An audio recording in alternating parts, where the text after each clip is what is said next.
আজকের রেসিপি হবে তেতো মটর ডাল। মটর ডালের সাথে লাউ আর উচ্ছে দিয়ে একটা অসাধারণ তেঁতোর ডাল হবে। আর এই গরমে এইসবই তো চাই, তেঁতোর ডাল, আমের টক, তাহলে তো খাওয়া জমেই যায়। চলো শুরু করা যাক। আগে আমি মটর ডালগুলো প্রেসার কুকারে একটু সেদ্ধ করে নেব।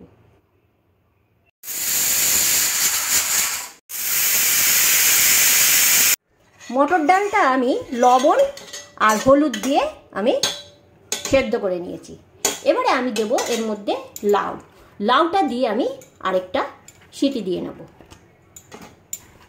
তাহলে আমার লাউটা ডালের সাথে সেদ্ধ হয়ে যাবে। দেব চিনি, লবণ তো আমি দিয়েইছি, পরে আরেকবার চেখে দেখব, যদি লাগে তো দেব, নাহলে আর দেব না। এবারে এর মধ্যে আমি সামান্য একটু জল দেবো, যেহেতু লাউ দিয়েছি আমার একটু জল কম পড়বে, দিয়ে আমি আর একটা সিটি দেব। একদিকে আমি লাউ দিয়ে প্রেসার কুকারটা আবার ঢাকা দিয়ে বসিয়ে দিয়েছি, আরেকটা সিটিও ততক্ষণ আমি কড়াই গরম করে তার মধ্যে তেল দিয়ে উচ্ছে ভেজে নেব। দেব সর্ষের তেল, এটা গরম হলে আমি এর মধ্যে উচ্ছেগুলো ভেজে নেব। সামান্য এক চিমটে হলুদ দিয়ে আমি উচ্ছেগুলোকে ভেজে নিচ্ছি। আমার উচ্ছেগুলো ভাজা হয়ে গেছে, আমি এবার উচ্ছেগুলো আলাদা করে তুলে নিয়ে ওই তেলেই এবার আমি ফোড়ন তৈরি করব। তেঁতোর ডাল, তাই জন্য বেশি আমার ঝালের দরকার নেই, তাই আমি একটা শুকনো লঙ্কা দিলাম।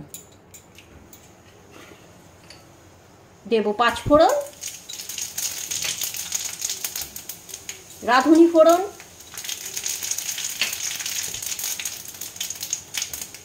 দুটো তেজপাতা,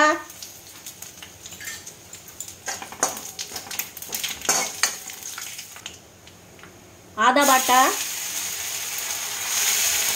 আর রাঁধুনি বাটা। রাঁধুনি বাটাটা কিন্তু দিতেই হবে, এতেই আমার তেঁতোর ডালটার স্বাদ আসবে।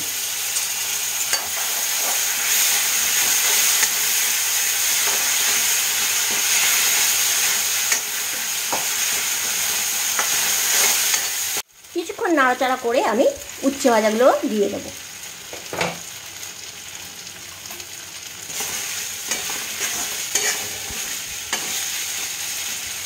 এবার আমি লাউ আর ডাল, যেটা আমি প্রেসারে সেদ্ধ করেছি, আমি এটা ঢেলে দেবো।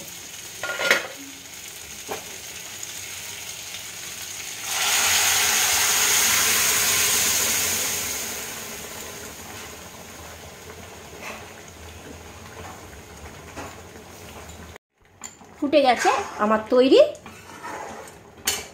তেঁতো মটর ডাল, উচ্ছে আর লাউ দিয়ে তেঁতো মটর ডাল।